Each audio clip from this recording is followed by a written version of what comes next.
and welcome to Opera Orlando's Representation Matters series, and happy Black History Month. I am your host, Chevalier Lovett, and I proudly serve as a board member for Opera Orlando. For those that tuned in last month, I had a great conversation with Kiani Richardson about how she is navigating her growing opera career as a studio artist for Opera Orlando this season and as a Black artist in general. Welcome to another episode of Representation Matters. We are honored to have a special host, Grammy-nominated Metropolitan Opera soprano, Brittany Renee, who serves as a member of our Representation Matters Committee and will be singing Micaela in our upcoming original production of Carmen set in Haiti. She will be joined by a panel of guests from our creative team for Carmen, including acclaimed conductor Kelly Kuo, New York native choreographer Maxine Montilus, and award-winning costume designer Kristie Shackleford. I know I am eager to hear from all of them about this original take of Carmen set in Haiti. Thank you so much for joining us today. Along with the rest of my castmates, I have been incredibly busy preparing for this 1960s Haitian-inspired production of Bizet's Carmen. And I could not even begin to tell you how elated I am for rehearsals and for us to be back on this stage again. I really wanted to take a deeper dive into this concept of how it kind of came about and what actually goes into the process of melding the music and, of course, this story of Carmen. And with me today, I have Kelly Kuo, who is our conductor. Hi, Kelly. Hi there, Brittany. Hi. Can you tell us, just let everybody know this insight of really what is this Haitian-inspired production about? That's a good question. First of all, Bizet's opera itself had a little bit of a rough beginning, so to speak. He wrote it and the critics were pretty harsh. And it wasn't until he died later that year, he was only 36 years old, and he never got to see the success that his opera was to become. It's the most popular French opera that's ever been written. And listening to the score by itself, you have gorgeous melodies and beautiful orchestration, of course, bold, unforgettable characters that are universally human down to the core. And in our production in Orlando, we're using a reduced orchestration, but I don't expect that to hinder the storytelling that's being done on stage and the production elements of the Haitian culture that everyone is bringing to the stage. I think it's a unique touch that because of the specific site in which it is told, we just couldn't include certain aspects of the orchestration that draw it specifically to Spain, because obviously there's a Spanish flair. So I think that's an important element that came about when Sarah, the stage director, and I were discussing how we can bring the music to the same oral and environment as what's being done on stage. Wow. Now, did you decide, I guess the thing is, how did this come about? What made you actually decide to set this within this, within the 60s, as well as with Haitian characters, I should say? What made you kind of change this, the production, the normal setting as you would see Carmen, with, the flamencos and set in this Spain, to now something in a completely different time period with a completely different representation of people? Brittany, I wish I hadn't answered that, because I would think I was brought on board. Maybe one of these other ladies might have been brought on board way before me to be able to answer that question. I was brought on board as sort of once the concept had been decided, and my job was to see how I could bring the musical elements, as well as the cast and some of the decisions about dialogue versus accompanied recitative. I was definitely very much involved in that. Obviously, it was mentioned to me by the administration at Orlando Opera that because the Haitian community is so popular, not popular, it represents a large population in Orlando, that specifically this production itself would be extremely pertinent to the community. And I jumped on board with that because representation is everything. Right, exactly. So let's open up the question even more. Maxine, Kristie, I can't wait to meet both of you in person. Same with you, Kelly, but I know I've met you before through Zoom, but I can't wait to meet both of you. From Maxine and Kristie, what can we expect, like the look and the feel and the movement that audiences are going to really gravitate to? What can we expect from that? I know for me, as a choreographer, I do specialize. I mean, I've studied various styles of movement, but as a choreographer, I personally specialize in fusing contemporary with Afro-Caribbean movement, particularly movement from Haiti. I've studied folkloric dance for many years now and teach it often now. But I continue to study and continue to be a student.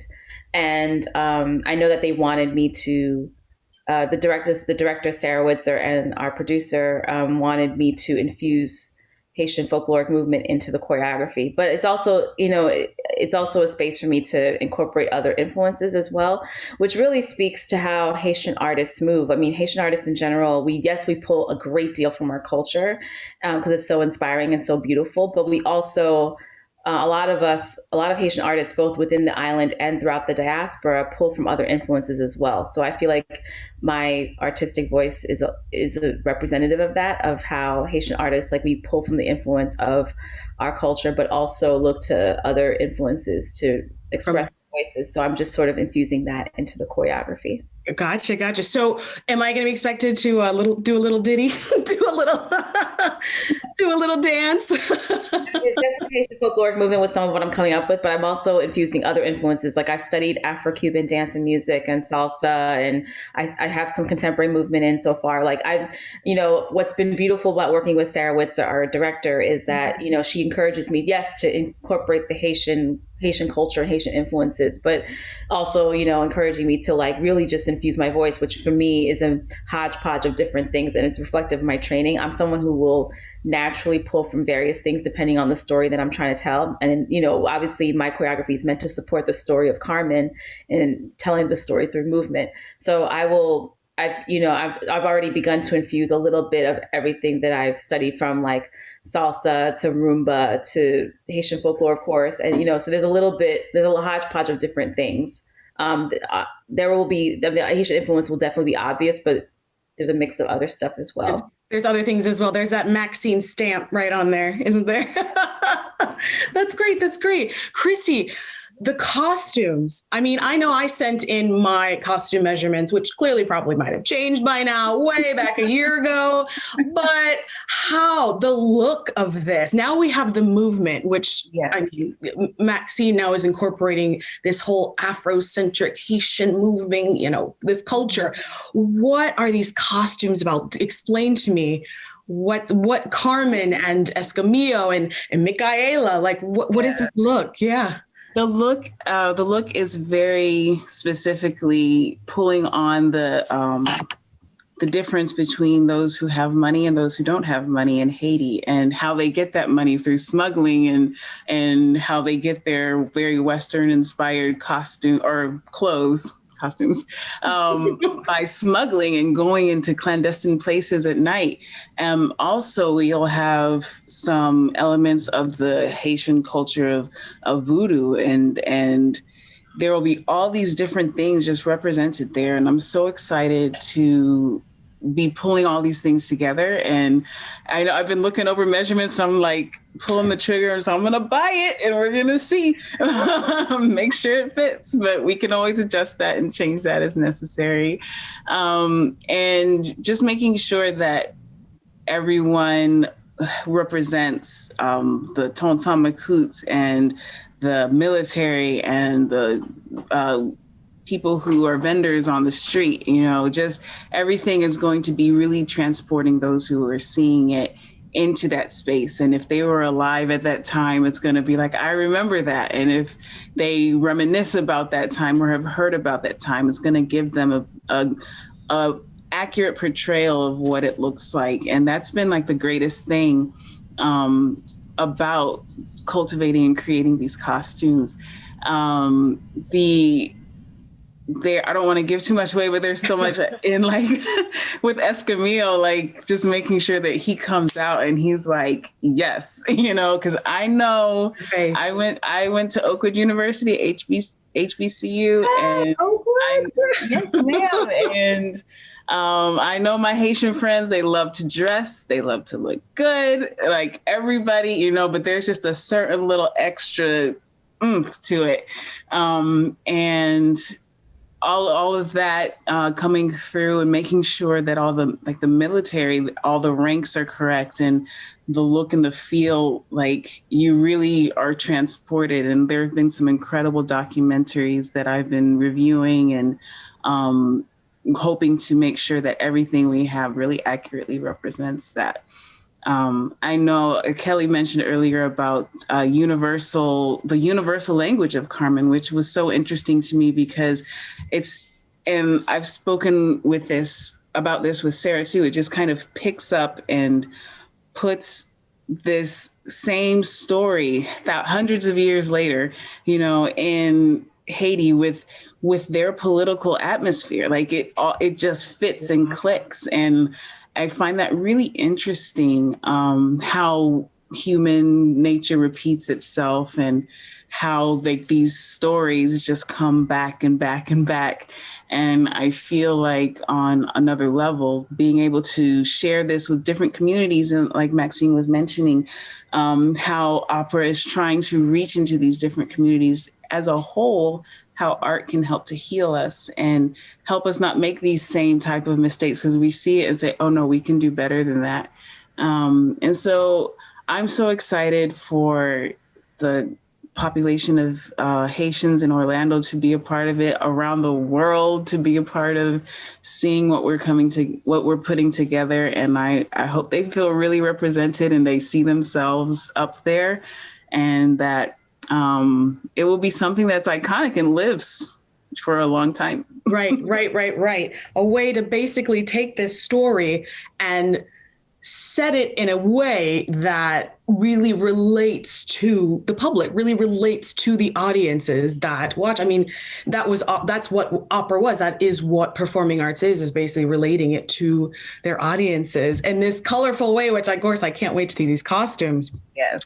So So circling back, actually, Kelly, I wanted to talk to you about the French.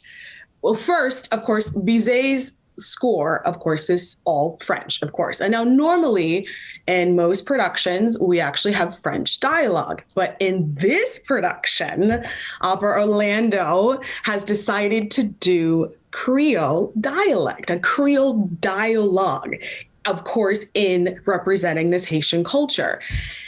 And now I know that I have had my hour coaching with Jean Ali. And now I know Michaela doesn't have that much dialogue, but trust me, the dialogue that she does have is very difficult. And I have to say, from an artist, now I'm used to Italian and German and of course speaking in French.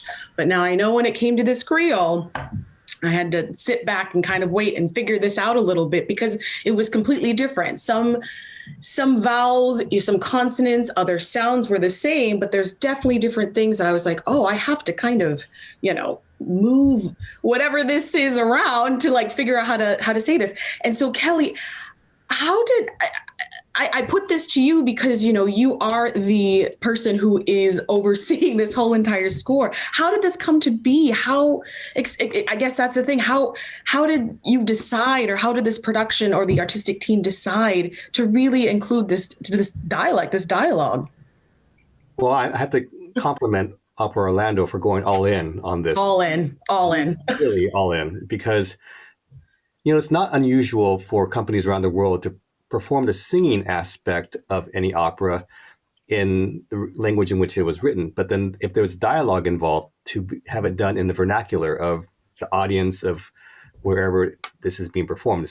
This happens in Magic Flute. This happens in a lot of different, very popular operas. So it made sense to us that the dialogue for Carmen didn't necessarily have to be in French or in English. Obviously, for those who've been in opera a long time, for those who are not speaking a language natively, to have to perform dialogue and not sing it is probably one of the scariest things out there. You might as well just be out there with no clothes on, because you're just saying, I'm trying to speak a language in a way that's convincing in a dialogue, and an actor as an actress without necessarily ever having spoken a language ever. But singers are very resilient, and you are all trained in diction in so many different romantic languages, as well as, Russian, Hungarian, Czech now these days, and even Chinese recently.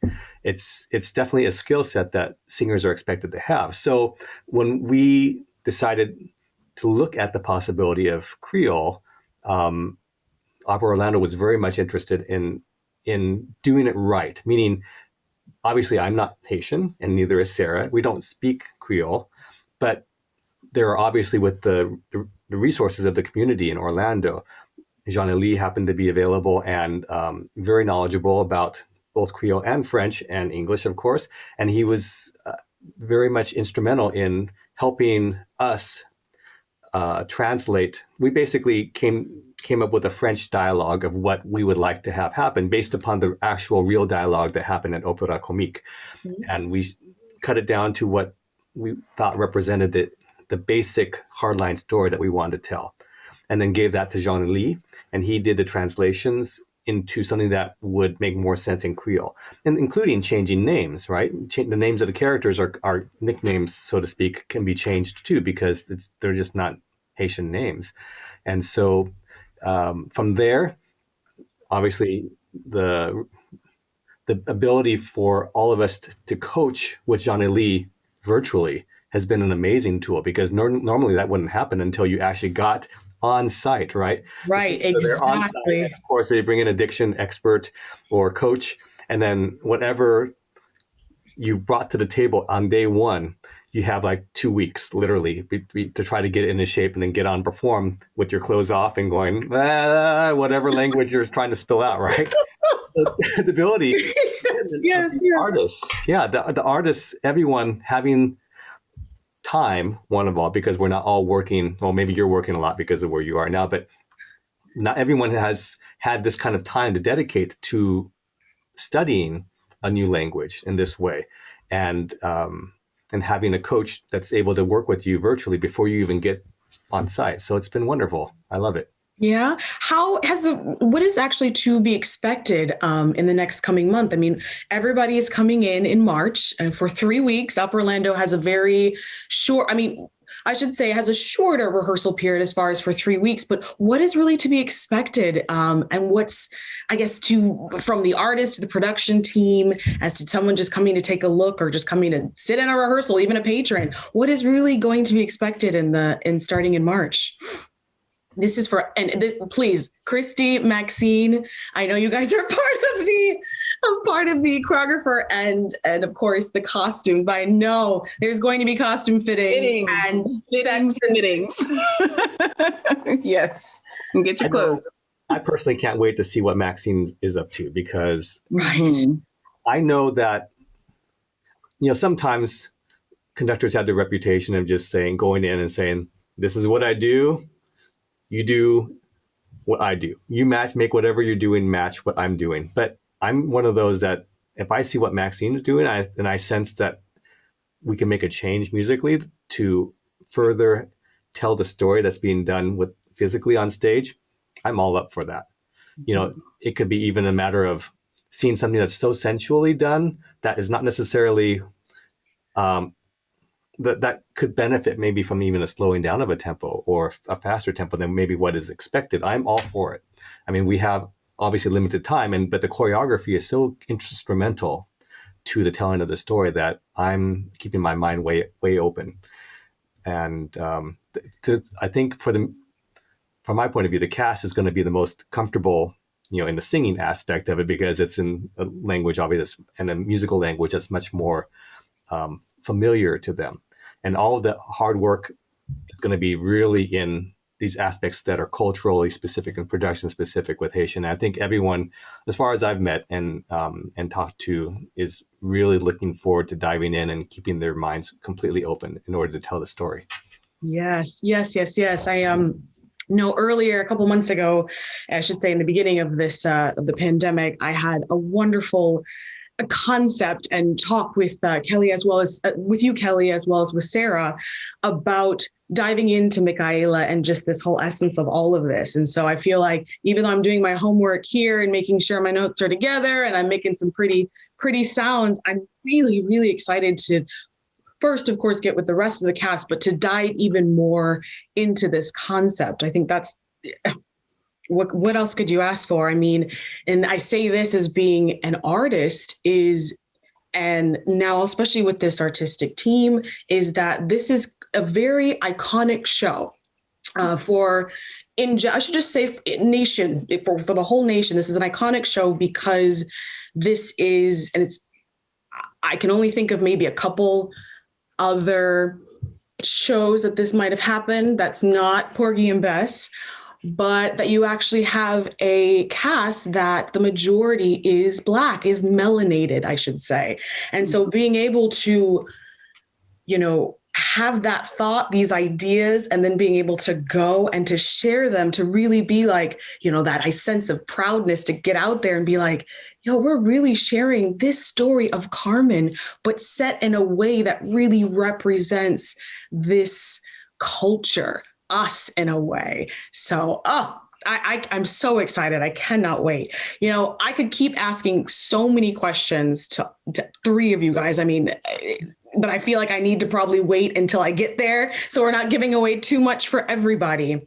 But I guess the other thing I want to say is how the lead roles in Carmen, Carmen, she's a woman. She's a woman. Kristie, you're a woman. Sorry, Kelly. Maxine, you're a woman. Michaela's a woman. There are so many lead roles happening within. I mean, I could keep listing with Opera Orlando. How does it feel? I mean, the fact is that you're taking on this thing and being a woman actually going out there and doing what you want to do and really showing the world like what you can do. How does that feel? You're gonna make me cry. No. Sorry, we're just chatting here. No. It has been an interesting ride. Being a woman of color, being in the arts, trying to survive, and getting this opportunity is huge for me. I recognize that I'm not the typical person you would see in spaces like this. And for Opera Orlando to be so forward thinking and really putting their mouth where their money is, money where your mouth is. I don't know the idiom or where the rubber meets the road. They were there. They were making sure that the car was moving, and they're like, yeah, we're going to amplify this to so many places. It's not just a sticker mentality of Black Lives Matter, but this is like, we're doing this, and I'm so grateful to be a part of it. I'm so grateful to have the opportunity, in spite of all the challenges that we have all gone through this past year, and trying to carve out our futures and make sure that we are having careers, once everything eventually comes back to whatever the new normal is. But just the thing that really resonates with me with Carmen is something that Sarah mentioned. She said, I want to show her as a survivor and how she's like a chameleon and changes every situation to survive in that moment. And I was like, yeah, I got that, like I can resonate with that, because you throughout life, you're like, okay, well, I have to be this in order to get here. And I have to, once I get there, I can be this to get here and this to get there. Ultimately, I don't want my future to be Carmen's future, but right. I want my future to go forward and be beautiful and great. And I'm so grateful to Opera Orlando for giving me this opportunity. That's great. Oh, that's beautiful. That's beautiful. Oh, go ahead, Maxine. No, please. This is an open forum. I was going to simply sort of add on to what Kristie's saying, in that the diverse team that we have to put this production forward to the community is really just reflective of the United States or our world today. And I'm also proud to be a part of this production and to be able to represent my culture in the way that I can through my art form. And I think the reason why the story of Carmen is timeless is because it speaks to the power of agency and taking control of your life and shaping it in the way you want to. Obviously, you can question how she did it, but especially as a female character, like considering the time that the story was created, it was empowering for women to see a female character be in the lead and take agency of her life in matters of the heart and in the direction she wanted, and just shifting her life in the direction she wanted to go. And it really speaks to the modern day woman now. And also as a Black woman, I mean, that's essentially how Black female artists, is how we've had to, I mean, not just even Black female artists, just women of color in general, like that's how we've had to create paths for ourselves, regardless of any obstacles our way. We find a way to shift and move in different directions to be able to craft the lives that we want. So you can always find stories of empowerment with women throughout time, regardless. And I think that's speaks to the timelessness of Carmen, is that it speaks to that element of womanhood. Yes. So I just wanted to add that. That's all. No, it's great. It's great. I mean, again, like we could keep diving farther and farther, in this, but again, like the empowerment of everybody. I feel like anyone within this team, within this, or even within the world of this idea of just being like, you know what, like I'm going to go out and do this. I'm going to make my own path with this. And I don't need anybody else to tell me otherwise that it's not going to work. Because I know what I've been blessed with and the gifts that I've been blessed with. So I want to go out and share it with the rest of the world. It's beautiful, beautiful. Well, of course, I have to ask this one question, of course, because it is the main campaign, of course, with Opera Orlando at the time. What does representation mean to you? What does it mean? I'm asking that to all three of you, and any way through, whether it is administration, whether it's artistic team, whether it's production. What does representation in the arts really mean to you? Well, for me, representation just opens up the doors for possibilities.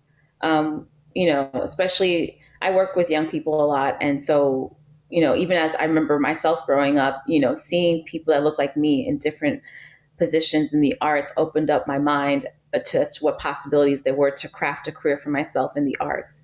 And so I know that if it does that for me, it can do that for others in any career or livelihood of any kind. But particularly in the arts, it's powerful because,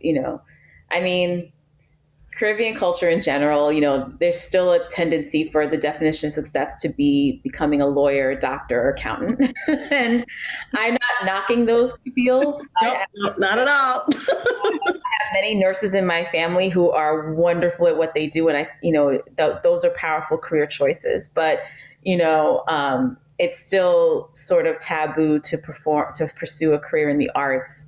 And so for me, it was just very empowering to see Black women, particularly in different positions in the arts, whether it be teaching, administration, curation. And so I think representation just opens up the door of opens up a window of possibilities for people to see what kind of future they can craft for themselves. Yeah, I would have to definitely agree with that. Representation, but I feel like it's also kind of a two-edged sword. Representation being like seeing people who look like you in spaces so that you can achieve that. But also there is the acceptance from the entity to say, hey, yeah, we see you've got something that can really show forth and show that you are, like, you deserve to be here. In my coming up, I remember the first show that I ever saw was in Tucson, Arizona, and I was just awestruck. It wasn't an opera, but it was kind of an opera. It was this passion play called Simon Peter, and it's not produced anymore, but it was just so enormous. I cried. I was shocked. I was there. Like, I went backstage to see Jesus, and I was looking at his hands like, where are the holes? Like, I was gone. And I didn't really get to be involved with the arts because, like Maxine said, being Nigerian American and even just African American, Nigerian on my father's side, African American on my mother's side, like be a doctor, be a teacher, be a lawyer, you know, and I tried that and it just didn't fit. And it took me years to get to a place where I finally found where I fit. And over the past 4 to 5 years since then, you know, it's like when you get the right part, if you're trying to put a Toyota engine into a Mercedes and you're like, why doesn't it run? Because you don't have the right part. Doesn't have that right fit. Right. And then someone gives you the right engine and you're like, oh, and then you're driving like, I got that, you know, and it felt like that.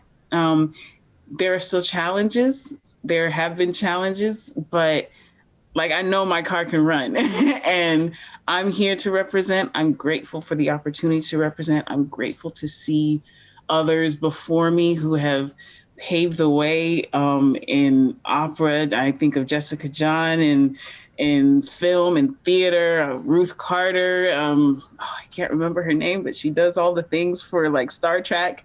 I know who you're talking about. I don't remember the name either, but I do know who you're talking about. Yes.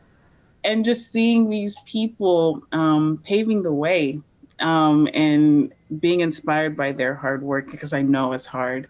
And you just keep going and waiting for that moment where you're like, oh, I'm here. And I feel like I can get there because I've seen people get there as well. Yes. And it's good to see that. I hope, but it's good to see that more people are taking this. It's not even a risk. It's not a risk, but more people are taking this, you know, not even idea. I'm trying to find the right word, but this whole, you know, thing to be like, they're changing perspective. Thank you.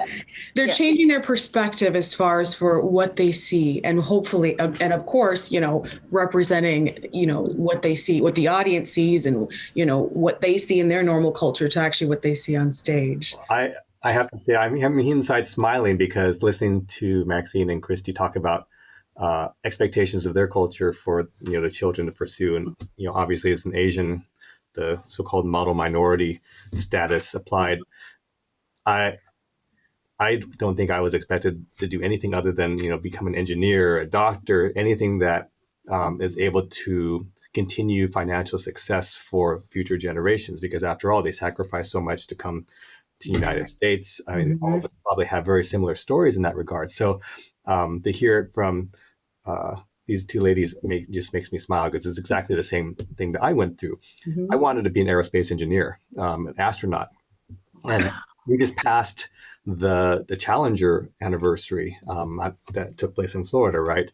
But there was a Japanese American astronaut on board. And I remember thinking, this is like when I was in junior high, Brittany, you were probably still in the womb, if not before that. The idea of seeing someone that looked like me on that space shuttle heading to space was basically the impetus that gave me the idea that I could dream of doing that in the future, right? And he was the first.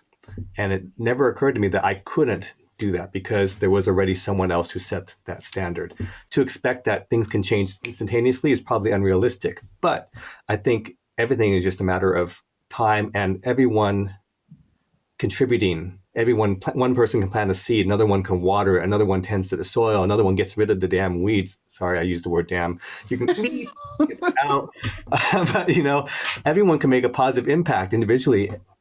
However, it's only the collective that allows permanent change to happen, right? Yes. And I fully believe that we're moving in that direction as a whole, as a world. Yes, in the right direction. Absolutely. Oh.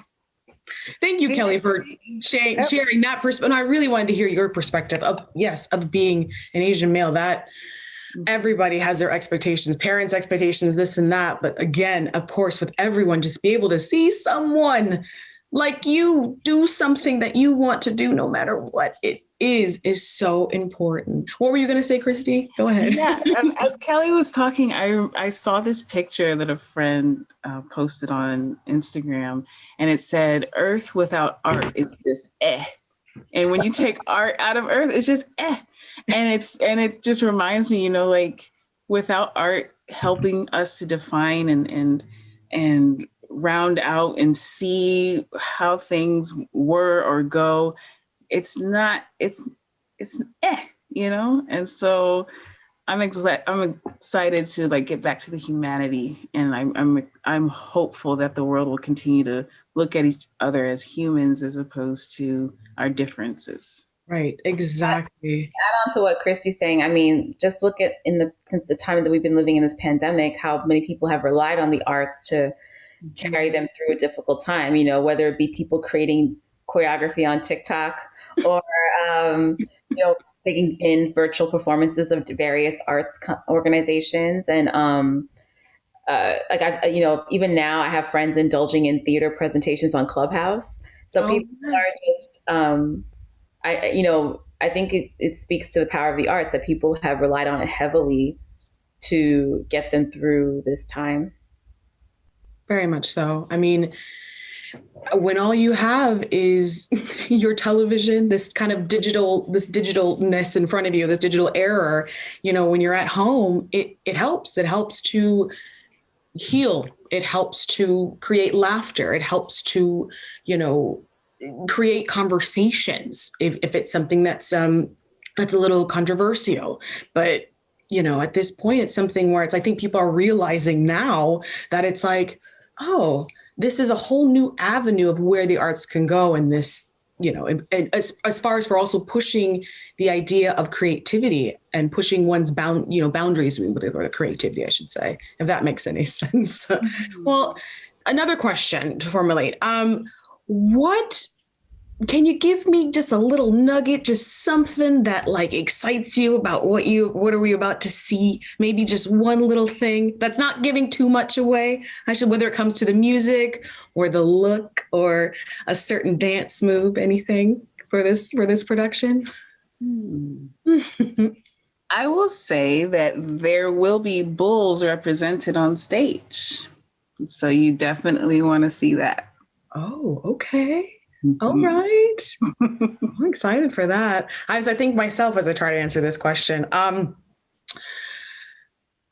excited. And I say this as I dive farther into the score, I'm excited and I feel like I want to bring a little more edginess to Michaela. So there's just going to be a little edginess, I feel like. I don't know. That's just a little something sassier. For me, audiences can expect to see elements of Haitian Rara, which is a significant part of our carnival season. Okay.